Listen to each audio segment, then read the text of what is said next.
Salut tout le monde, c'est Melvin, j'espère que vous allez bien. Je vous retrouve aujourd'hui pour une nouvelle vidéo dans laquelle je vais vous raconter une histoire terrifiante comme d'habitude. Aujourd'hui mes amis, je suis trop content de vous retrouver parce que l'histoire que je vais vous raconter, franchement, elle peut arriver à tout le monde et moi elle m'a fait flipper. Vous allez voir, elle ressemble plus ou moins à une histoire qu'on a déjà racontée sur la chaîne, mais franchement, elle m'a trop fait kiffer. Avant toute chose, j'aimerais bien évidemment remercier toutes les personnes qui ont mis un pouce bleu, qui ont regardé la dernière vidéo et qui ont commenté cette vidéo, ça m'a fait trop plaisir. Votre soutien, il est juste incroyable, donc je peux que vous encourager à continuer et ça me fait juste trop plaisir. Pour le serveur Discord, il reste encore 1 ou 2 semaines de développement et après ça, je pense que ce sera bon. D'ailleurs, n'hésitez pas à me dire dans les commentaires si vous comptez rejoindre ce Discord, parce que ça me ferait plaisir de savoir qui y aura. Si cette vidéo te plaît, n'hésite pas à t'abonner, ça me ferait trop plaisir de t'accueillir sur la chaîne. Bref, comme d'habitude, je vous laisse pas attendre plus que ça, je vous propose d'éteindre la lumière de là où vous vous trouvez, bien évidemment, si vous êtes dehors, c'est un petit peu plus compliqué, mais je pense qu'on est parti.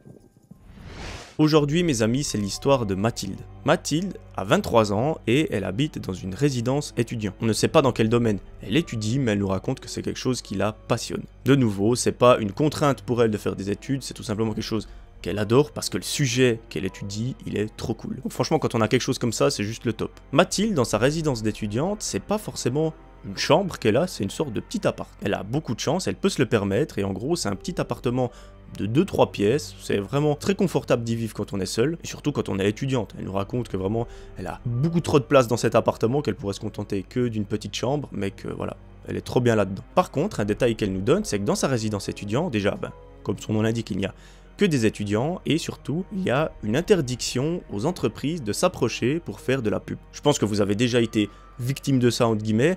Il y a des personnes qui viennent faire du porte-à-porte, qui viennent toquer chez vous pour vous vendre un produit ou un service. Personnellement, je sais que chez moi, c'était très fréquent à un moment, mais là, depuis quelques années, ça s'est calmé. Donc, en gros, ce qui est bien, c'est que dans sa résidence, ces entreprises n'ont pas le droit de le faire. Il y a plusieurs panneaux qui l'indiquent, et même à l'entrée de la résidence, il y a un très gros panneau qui dit interdiction de s'approcher des portes pour faire de la pub, vendre un produit ou etc. Du coup, Mathilde, elle nous dit, quand ça sonne ou ça toque à sa porte, elle sait que c'est quelque chose d'important entre guillemets. C'est que c'est soit une personne qui veut vraiment la voir elle, mais c'est pas juste un mec qui vient vous vendre des pizzas surgelées parce que elle en a tout simplement pas besoin. Dans sa résidence, il y a beaucoup de personnes qui habitent et notamment plusieurs de ses amis. Il y a des amis de classe, des amis d'enfance carrément parce qu'ils sont dans la même université et elle nous raconte que l'ambiance elle est juste folle. Leurs appartements sont situés l'un en dessus de l'autre ou côte à côte et c'est vraiment trop cool. Elle fait beaucoup de soirées, beaucoup d'activités avec et c'est trop bien. Un détail qui est très important pour la vidéo, c'est que chaque appartement de la résidence est équipé d'une sorte de sonnette. Alors je sais pas exactement comment ça s'appelle, je sais que j'ai un ami qui en a une à la maison, mais en gros c'est une sorte de sonnette qui fait à la fois caméra et quand quelqu'un sonne à la porte, eh bien ça envoie une notification sur le téléphone de la personne qui se trouve à l'intérieur de la maison et il peut voir en direct qui est derrière la porte. Donc entre guillemets c'est une sonnette connectée. Et du coup ces appareils ont été installés il y a plusieurs années pour encore plus sécuriser la résidence, histoire que chaque personne qui est dans l'appartement puisse voir qui sonne à sa porte. Évidemment celle de Mathilde était défectueuse et elle l'a fait réparer par une entreprise et aujourd'hui elle fonctionne très bien. Un fameux jour, on est au mois de décembre, c'est bientôt les fêtes de fin d'année et Mathilde nous raconte que l'ambiance est folle. En gros, la journée, elle suit ses cours à l'université et le soir, quand elle rentre, c'est la grosse noce avec ses potes parce que vraiment l'ambiance est trop cool. Elle adore cette période-là de Noël, fin d'année, etc.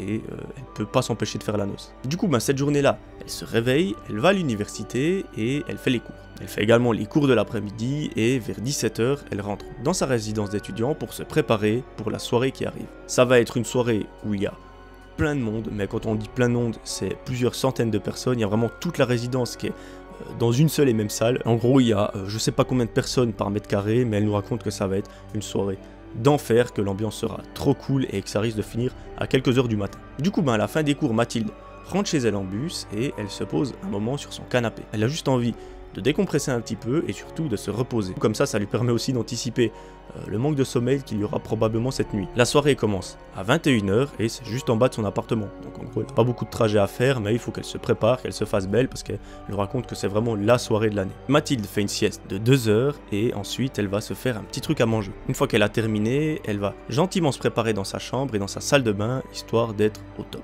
Au bout d'une demi-heure de préparation, elle entend une sorte d'agitement derrière sa porte d'entrée. À ce moment-là, Mathilde ne se pose absolument aucune question parce qu'elle se dit, vu que ce soir il y a une grosse teuf, c'est fort probable que des gens soient tout excités dans les couloirs et qu'ils sont trop contents, donc voilà, je me pose pas de questions, c'est tout à fait normal. Du coup, elle continue de se préparer, de se maquiller, de s'habiller, mais au bout de 10 minutes, elle entend quelqu'un qui sonne à sa porte. Comme je vous l'ai dit, dans sa résidence étudiante, il y a plusieurs mesures de sécurité qui sont mises en place afin d'éviter les genres de spam, les gens qui viennent sonner pour rien, et du coup, elle sait forcément que c'est un étudiant qui vient de sonner. À ce moment-là, il fait déjà tout nuit, on est en hiver, et vous savez très bien qu'en hiver, il fait nuit à 17 h, donc là, elle voit tout simplement rien dehors. Avant de s'approcher de la porte d'entrée, elle prend son téléphone, ouvre l'application et regarde qui est derrière la porte. Là, étonnamment, elle pensait voir un étudiant, mais c'est pas le cas. Elle voit deux garçons qui sont assez balèzes, qui ont l'air très sérieux, mais quelque chose qui la choque, c'est leur âge. Ils ont tous sauf l'âge d'un étudiant, et ils ont l'air d'avoir entre la quarantaine et la cinquantaine. Bien évidemment, il y a des gens de cet âge qui font des études, mais là, qu'il y ait deux personnes là, au même endroit, au même moment, et surtout qu'elle ne les ait jamais vues avant, ça paraît un petit peu bizarre. Mais bon, elle se dit que c'est peut-être une équipe de concierge qui est là pour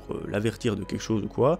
Du coup, elle sort de sa salle de bain et va ouvrir la porte. Par mesure de sécurité, elle ne l'ouvre pas complètement, elle entrouvre la porte et passe la tête pour voir un petit peu ce que veulent ces personnes. Là, elle leur dit bonsoir, qu'est-ce que je peux faire pour vous? Là, les deux personnes disent quelque chose d'assez incohérent. Ils disent bonjour, nous sommes une société qui nous occupons de décorer les balcons des résidences étudiants, donc c'est un petit peu bizarre. Et en arrivant justement devant votre résidence, on a observé votre balcon, il y a quelques décorations et on voudrait vous les arranger. En gros, on voudrait faire de votre balcon le plus beau balcon de toute la résidence étudiante, comme ça vous serez la queen. Donc là, Mathilde, elle les regarde un petit peu et elle se dit mais attends, j'ai un balcon, j'y passe très peu de temps dessus. Qu'il soit beau ou pas, franchement c'est un peu le dernier de mes soucis. Du coup elle leur dit écoutez, je vous remercie pour votre offre, c'est gentil, mais je vais la décliner. J'ai pas besoin d'avoir un balcon qui est magnifique, je m'en fous un peu à vrai dire, donc malheureusement je ne prendrai pas votre offre. À ce moment-là, un des deux gars insiste, il lui dit non mais franchement on a de quoi faire de votre balcon le plus beau de tous et ça vous coûtera vraiment que dalle. Nos tarifs sont très respectables, ils sont vraiment très faibles et du coup ça vous permet d'avoir un très beau balcon pour pas grand chose. Là Mathilde de nouveau, elle refuse catégoriquement, elle dit j'en ai pas besoin de votre balcon, si j'en avais besoin je prendrais avec grand plaisir, mais là c'est vraiment le dernier de mes soucis. Elle leur dit merci beaucoup pour votre offre, bonne soirée, et là le gars passe la main dans la porte. Il lui dit attendez, je ne peux pas partir de votre résidence sans avoir modifié votre balcon parce que je sais que vous pourriez en faire quelque chose de magnifique pour pas grand chose. À ce moment-là, Mathilde commence un petit peu à péter un câble, elle se dit franchement ce gars il abuse, ça fait 5 minutes qu'il me prend mon temps pour un truc pour lequel j'ai dit dès le départ que je n'étais pas intéressé, je vais employer la manière forte. Elle lui dit déjà enlève ta main de cette porte, ça se fait pas, donc tu l'enlèves direct, et sauf erreur, cette résidence étudiante, les entreprises n'ont pas le droit d'y entrer. Du moins les entreprises qui veulent spam et toquer aux portes, elles n'ont pas le droit d'y entrer. Du coup, est-ce que je peux vous demander pourquoi vous êtes là? Le deuxième garçon, qui est derrière la porte, lui dit on a parlé avec des membres de la direction de la résidence et ils nous ont laissé entrer. Ils ont fait une exception parce que notre service est vraiment très agréable pour les étudiants et du coup on a le droit d'être là. Elle lui dit ok, mais alors si vous avez parlé avec des membres de la direction, est-ce que je peux savoir à qui précisément vous avez parlé? Le gars lui dit bien sûr, on a parlé avec deux personnes, l'une s'appelle Philippe et l'autre s'appelle Julien. Mathilde lui dit à ce moment-là ok, très bien, même si vous avez parlé à des membres de la direction, je ne suis pas intéressé, donc je vous remercierai de quitter mon domicile. Enfin, du moins de partir de ma porte d'entrée. Les gars lâchent l'affaire, ils lui disent ok, tant pis, vous passez à côté d'une très belle offre, on vous donne notre carte de visite et si jamais vous avez besoin, vous nous appelez et on peut être là en 5 minutes. Notre entreprise est située pas loin du tout, elle est située à quelques mètres de votre résidence, donc si vous avez besoin, on est là dans les minutes qui suivent. Mathilde leur dit merci beaucoup, bonne soirée à vous et elle ferme la porte. À ce moment-là, Mathilde commence à avoir peur. En fait, elle nous raconte qu'elle connaît très bien les membres de la direction et qu'elle les connaît tous. Déjà, ce qui est très louche, c'est que dans les membres de la direction, il n'y a que des femmes à l'exception d'un homme. Cet homme ne s'appelle pas du tout Philippe ou Julien comme l'ont prétendu les personnes. Donc à partir de là, elle sait qu'il y a un problème, que ces personnes ne sont pas autorisées à être dans la résidence et elle se met à regarder la carte de visite. Bon, c'est pas une carte de visite très joli, il y a un logo, il y a une adresse de site web, un numéro de téléphone et une adresse email. Ce qui la perturbe sur cette carte, c'est que l'adresse email semble être une adresse email privée. En gros, c'est pas philippe@monentreprise.fr comme la majorité des entreprises le font aujourd'hui. C'est pas une adresse personnalisée pour l'entreprise, mais ça semble être une adresse philippe23@hotmail.fr. Donc c'est vraiment pas quelque chose de très professionnel. Et là, elle se pose des questions. Elle se dit, mais c'est bizarre. Moi, cette entreprise, j'en ai jamais entendu parler. Si vraiment elle avait ses locaux à côté de ma résidence, je les aurais très probablement vus, je serais passé devant leur vitrine.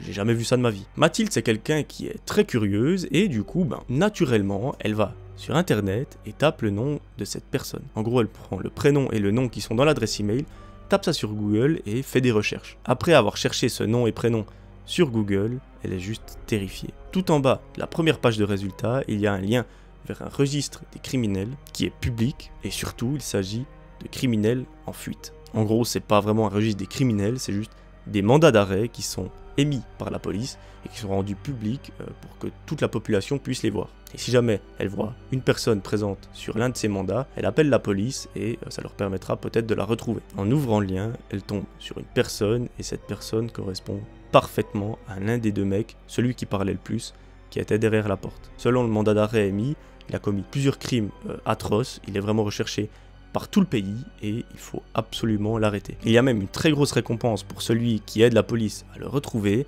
mais ça, Mathilde, elle en a rien à secouer. Elle, ce qu'elle veut, c'est juste être en vie, tranquille, en sécurité, sans que ces deux personnes reviennent.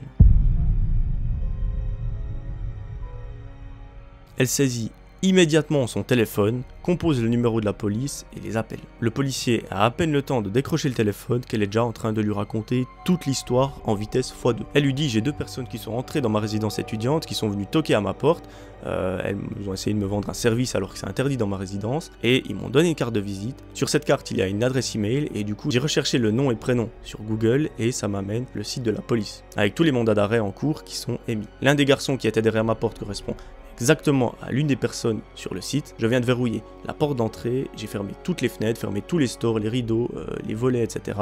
Et du coup je suis plus ou moins en sécurité, mais il faut que vous fassiez très vite. Le policier avait l'air plutôt calme au début, mais maintenant il a un très gros coup de boost et il dit: écoutez, restez absolument où vous êtes, vous ne répondez à rien du tout, même si on vous appelle et que c'est un autre numéro que la police ou qu'on essaye d'ouvrir votre porte, vous ne répondez à rien et moi je vais envoyer plusieurs patrouilles chercher ces hommes.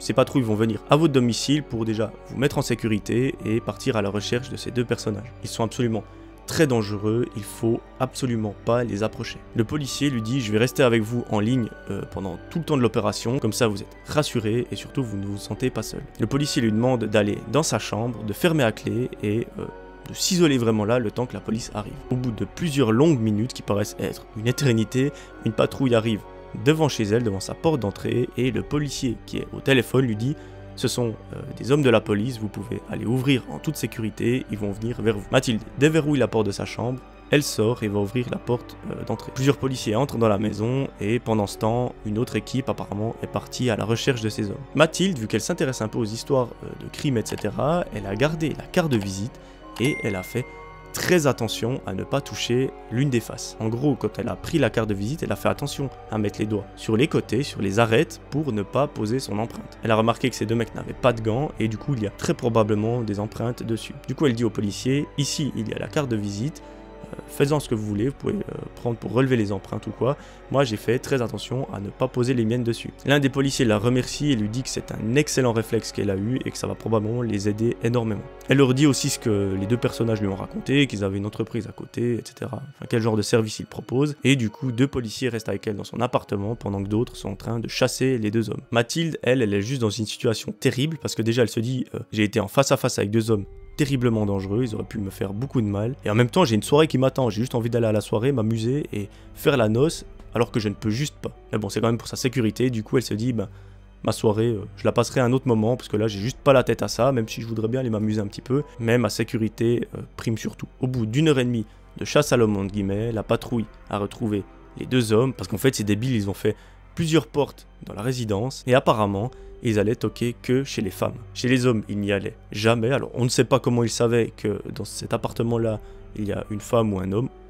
On n'en a aucune idée, mais voilà. C'est un détail, on ne sait pas pourquoi d'ailleurs, pourquoi ils ont fait ça. Mais voilà, Mathilde nous raconte que la patrouille les a attrapés, qu'ils ont pu enfin mettre la main sur eux parce qu'ils étaient en cavale depuis très longtemps. Ils ont été emmenés au poste, jugés et condamnés pour ce qu'ils ont fait et Mathilde est en sécurité. 2 mois plus tard, Mathilde a repris sa vie tranquillement en sécurité et elle nous raconte qu'elle a même pu faire sa soirée qu'elle attendait. En gros, la soirée a été décalée pour tout le monde parce que voilà, il se passait des choses très dangereuses dans la résidence et du coup ils ont préféré la décaler. À midi, lorsqu'elle est à la cafétéria de l'université, Mathilde reçoit un appel. C'est le directeur de la police locale qui l'appelle et qui lui dit: Madame, il y a 2 mois, vous nous avez aidé à retrouver 2 fugitifs probablement les plus dangereux que l'on recherchait à ce moment-là. Vos informations et votre aide nous ont permis de mettre la main dessus. On avait prévu une récompense très généreuse pour la personne qui nous aiderait. Et du coup, vous êtes l'heureux élu, entre guillemets. On vous doit cette récompense. Et il faut qu'on regarde comment vous pouvez la récupérer. Donc, on vous invite à notre bureau pour venir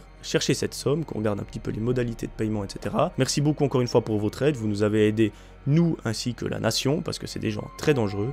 Et on vous en remercie du fond du cœur. Mathilde, à ce moment-là, elle nous raconte qu'elle est juste choquée. En fait, elle avait carrément oublié cette récompense et même elle n'y avait pas du tout pensé sur le moment parce qu'elle avait un peu d'autres choses à penser, notamment à ces deux personnes qui sont derrière sa porte. Elle nous raconte que c'est juste trop cool parce qu'elle avait carrément oublié qu'elle allait recevoir un prix et une très belle somme d'argent. On ne sait pas exactement combien, mais je pense que ça fait plaisir. Et du coup, c'est juste un bonus, malgré le fait qu'elle ait quand même été un petit peu traumatisée par cette histoire. Et du coup, maintenant, quand quelqu'un vient sonner à sa porte, elle arrive juste plus à ouvrir. Mais bon, elle nous dit que ça passera avec le temps. Voilà, c'est comme ça que se finit cette histoire et par la même occasion cette vidéo. J'espère qu'elle vous aura plu. En tout cas, dites-moi dans les commentaires ce que vous en avez pensé. Je compte sur toi également pour t'abonner si la vidéo t'a plu. Et si cette histoire t'a plu, je te promets, je vais en faire plein d'autres sur la chaîne, c'est une promesse. Voilà, je crois que je vous ai tout dit. Moi, je vous promets de vous retrouver très vite pour une nouvelle vidéo. D'ici là, j'aimerais que vous preniez soin de vous comme d'habitude. Faites très attention. C'était Melvin. Ciao tout le monde.